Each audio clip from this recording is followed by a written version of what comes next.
Kathirur service സഹകരണ ബാങ്കിന്റെ ആഭിമുഖ്യത്തിൽ ശ്രീനിവാസൻ അനുസ്മരണവും പുതുതായി തെരഞ്ഞെടുക്കപ്പെട്ട ജനപ്രതിനിധികൾക്ക് സ്വീകരണവും നൽകി. കതിരൂർ ബാങ്ക് ഓഡിറ്റോറിയത്തിൽ നടന്ന പരിപാടി സിനിമാ താരവും ചലച്ചിത്ര അക്കാദമി മുൻ ചെയർമാനുമായ പ്രേംകുമാർ ഉദ്ഘാടനം ചെയ്തു. പുതുതായി തെരഞ്ഞെടുക്കപ്പെട്ട ബാങ്ക് പരിധിയിലുള്ള ജനപ്രതിനിധികൾക്ക് സ്വീകരണവും പ്രശസ്ത സിനിമാ നടനും കഥാകൃത്തും തിരക്കഥാകൃത്തും സംവിധായകനുമായ ശ്രീനിവാസൻ അനുസ്മരണ യോഗവുമാണ് കതിരൂർ ബാങ്ക് ഓഡിറ്റോറിയത്തിൽ വെച്ച് നടന്നത്. അനുസ്മരണം സിനിമാ താരം പ്രേംകുമാർ ഉദ്ഘാടനം ചെയ്തു.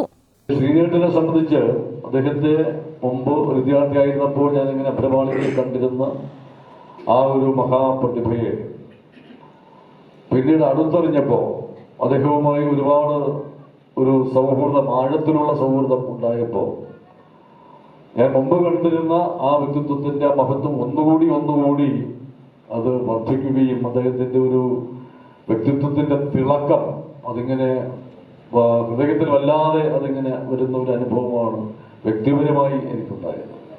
തീർച്ചയായും ഹാസ്യത്തിന്റെ ഏറ്റവും ഒരു വലിയ അപ്രമാദിത്വം തന്നെ അദ്ദേഹത്തിനുണ്ട് എന്നതിൽ സംശയമൊന്നുമില്ല. പക്ഷെ അതിലൊക്കെ അപ്പുറം അദ്ദേഹം തിരക്കഥ എഴുതിയ സിനിമകൾ നിങ്ങൾ നോക്കൂ. അതിലെ ഓരോ കഥാപാത്രത്തിനെയും ആവിഷ്കരിച്ചിരിക്കുന്നത് അദ്ദേഹമാണ്. അപ്പൊ അതിനകത്ത് ചില നർമ്മത്തിന്റെ അംശമുള്ള ചില കഥാപാത്രങ്ങളുണ്ട്, വളരെ സീരിയസ് ആയിട്ടുള്ള ചില കഥാപാത്രങ്ങൾ ഉണ്ടാകും, പ്രണയത്തിന്റെ, വിരഹത്തിന്റെ, ഭക്തിയുടെ, വിപ്ലവത്തിന്റെ, ഇങ്ങനെ വിവിധ തലങ്ങളിലുള്ള ഒരുപാട് വ്യക്തിത്വങ്ങളുള്ള കഥാപാത്രങ്ങൾ. ഇതെല്ലാം ആവിഷ്കരിക്കുന്നത് ഈ ശ്രീനിവാസൻ എന്ന് പറയുന്ന ആ തിരക്കഥാകൃത്താണ്. ജില്ലാ, ബ്ലോക്ക്, ഗ്രാമപഞ്ചായത്തുകളിലായി ബാങ്ക് പരിധിയിലുള്ള 42 ജനപ്രതിനിധികളെ ചടങ്ങിൽ ആദരിച്ചു.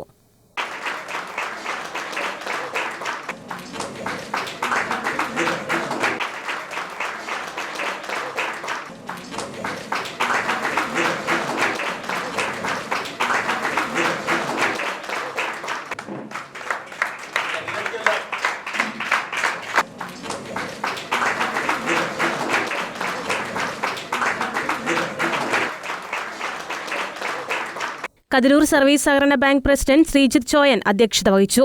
Bank secretary P Suresh Babu, Repco chairman Karayi Rajan, മുൻ ജില്ലാ പഞ്ചായത്ത് അംഗം Muhammad Afsal, Kathirur bank director PC. Dineshan, assistant secretary M. Rajesh Babu തുടങ്ങിയവർ പങ്കെടുത്തു. News desk Kannur vision.